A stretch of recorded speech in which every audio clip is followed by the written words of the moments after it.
கரங்களை தட்டி கர்த்தருடைய நாமத்தை தொழுதுகிறோம்.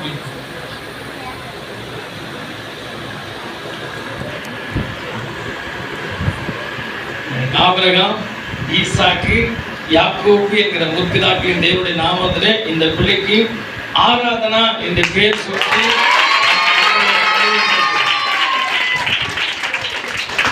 இந்த குழந்தை பிறந்த உடனே எனக்கு இந்த பேர் ரொம்ப ரேர், நான் கேட்டதில்லை, அதிகமாக நான் கேட்டதில்லை.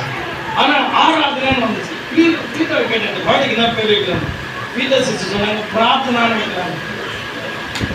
அப்போ நான் யோசிச்சேன், ரெண்டுமே நல்ல பேர் தான், ஆனால் பிரார்த்தனாக்கு இது அப்ளிகேஷன் மாதிரி இருக்குது. ஆராதனா டு சர்வ் தி வர்ஷிப், தேவனுக்கென்று ஆண்டவர் ஆராதிக்கிறது, ஆண்டவர் வர்ஷிப் பண்ணுறது. அதனால நாங்கள் டிஸ்கஸ் பண்ணுவோம். கடைசி வரைக்கும் ஆராதனாவா பிரார்த்தனாவான்னு யோசிச்சேன். என் பிரார்த்தனையை கற்றுக்கிட்டு இந்த பிள்ளைக்கு ஆராதனா இல்லை, அதுவே நல்லா